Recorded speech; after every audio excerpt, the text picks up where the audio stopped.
Hi guys, I hope you all are fine. So today I come up again with a very great topic about in the Kubernetes.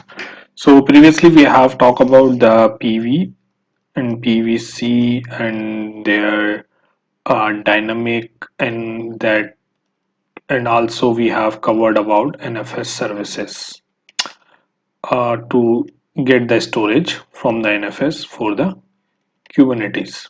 So right now I have come up again a topic which is very great and very useful in Kubernetes. That is a namespace. So what is the namespace in the Kubernetes? It's something like that. If you have, let's suppose, if you have a building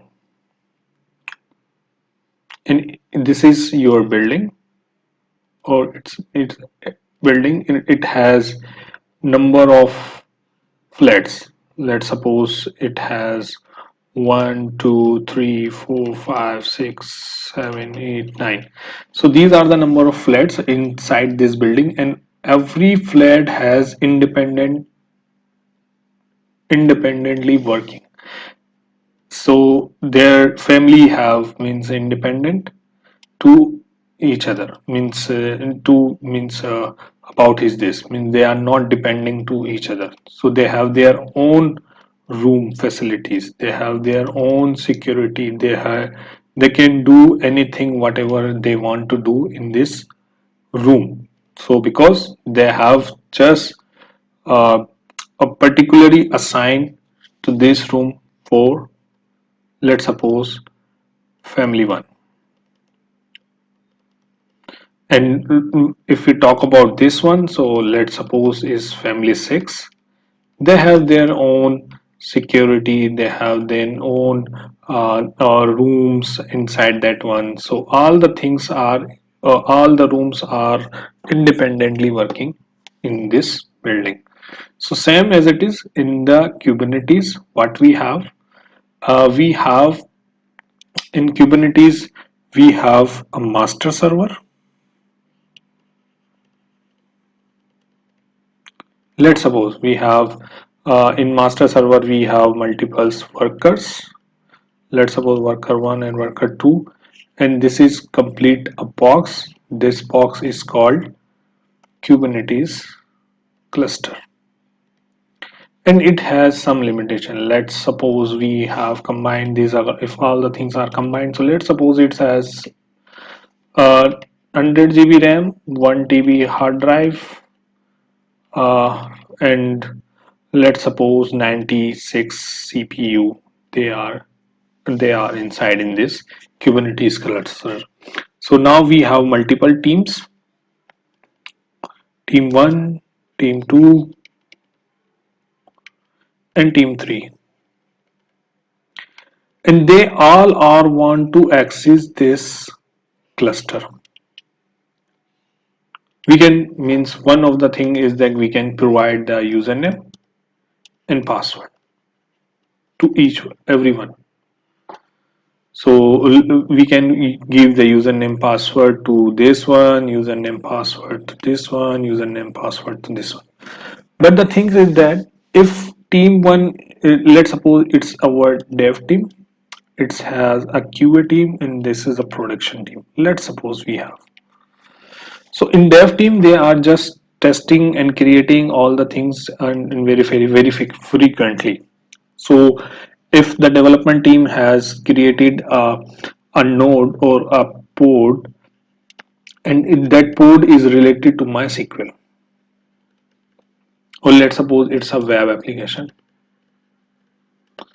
So dev team created this one. So once the QA team again log into this in this server, so when he tried to test do the kubectl get ports, so he can see also see the ports of the dev team that they have launched some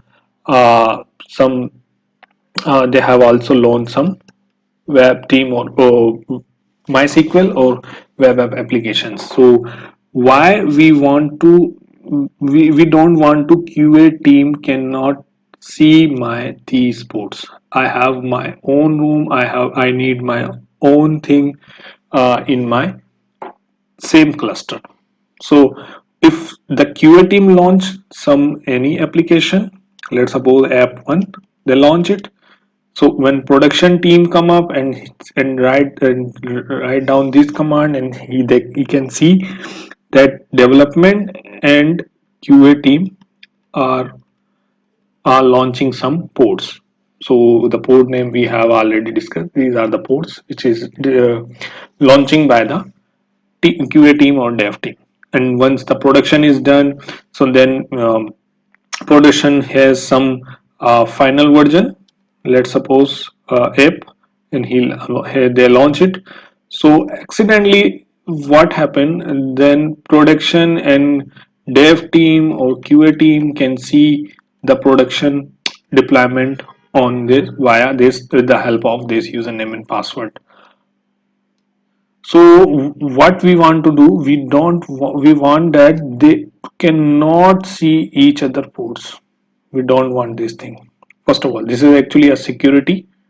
We don't want to, we want that they don't want to see each other ports. If whatever they can do in their the things in the cluster, they can do. So this is one of the reason to isolate these things. Means they need a isolation uh, in their teams. So no one can see their things uh, on the Kubernetes cluster. Likewise, we don't want to that whatever the things are doing in this room, so no one can see the no one other one can see the things, what things are going into this room. So this is also security feature. That's why we are want isolation or separation in the Kubernetes cluster. So how can we achieve it? We can achieve this thing with the help of namespace.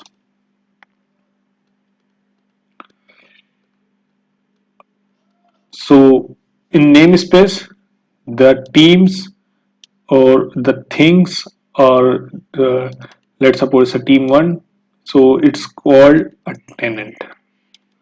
We can provide a tenant to the team one from the Kubernetes cluster. We can provide this thing to the team one with the help of Kubernetes cluster. Okay, same as it is. It's also means you can see you can say it uh, the we can just provide some path or some allocation of rooms like that one room one we can provide to the team one. We can provide another room two to the team two. So these can separated with the help of namespace. We create namespace, uh, multiple namespace in the Kubernetes cluster and provide it to the multiple teams. Team 1, Team 2, Team 3. So they cannot see each other data. So this thing has been achieved by with the help of Team 1. However, we how many uh, things or resources can be achieved by Team 1 means resources. How many resources we can assign these teams means in terms of RAM, in terms of storage, in terms of CPU, like that one. So how many things are or to assign to team 1, or how many things are assigned to the team 2.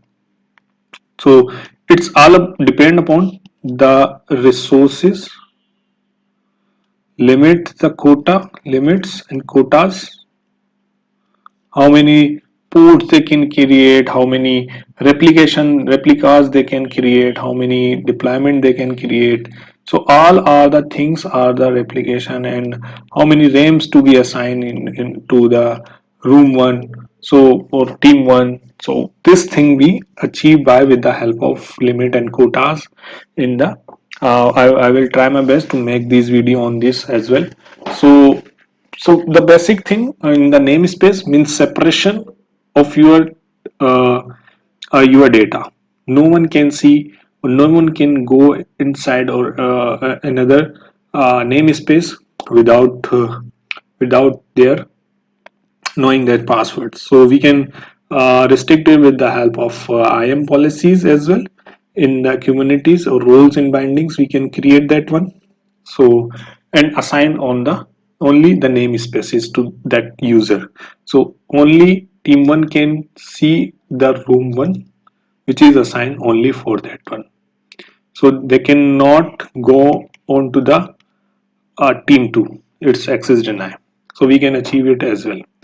So here is a simple terminology or things, which is a tenant is a technical term. You can say tenant, or it's these are the things are called multi-tenancy.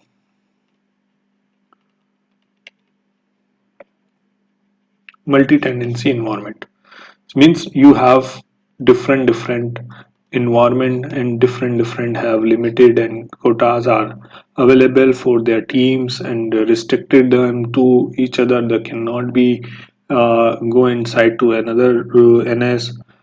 However, we can go, but with help of SVC. In detail, we will talk about it. So, if some ports are running on this, and they want to access some ports are running on this, so they can achieve this thing.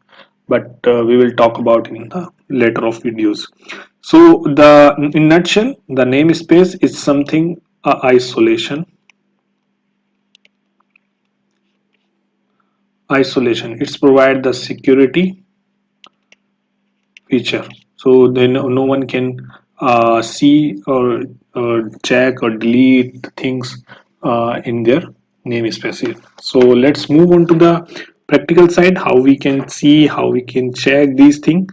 So we have this server, and let's see how to get check kubectl get ns is the command to check how many namespaces are available.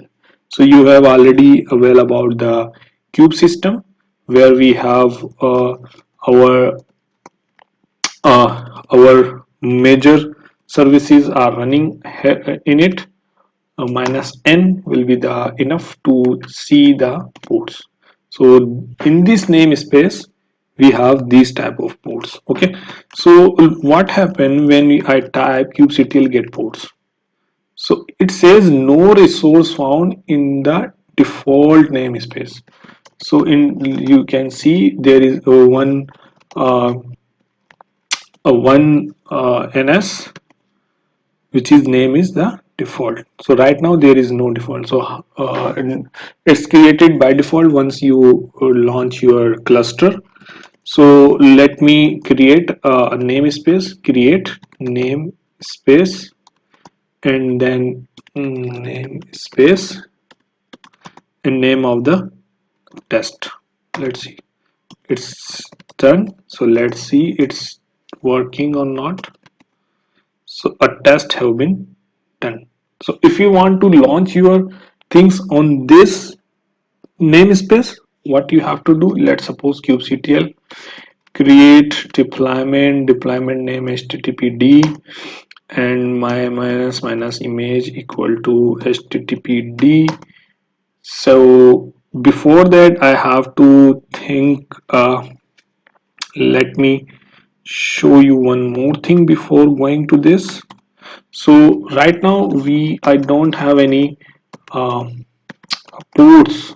How can I check in ports? Get ports minus n in my test ns. So there is no resource found in the test namespace. So how can we uh, create the resources in the particular namespace, deployment name minus minus image name, and then we create the name in which namespace you want to create. I want to create my namespace in the test, so it's created. So let's see any ports. So right now it still says a default, but we have created in the test. So how can we check? Get ports minus and test. So it says running, but if you don't write the namespace, it comes from the default. So you can check it, you can change it, means word default to test with the help of context. We will talk about in later in my upcoming videos. So guys, this is the about the namespace. In namespace you have isolate your all the things, mean created your teams and in the chunks and given the access your Kubernetes cluster, and you have given to the limited resource quotas on it, and you can limited rights over there. You can also some security done in between the namespaces. So that's all. I hope you like this video, and please, if you have any problems, please let me know. Thank you guys. Thank you. Bye.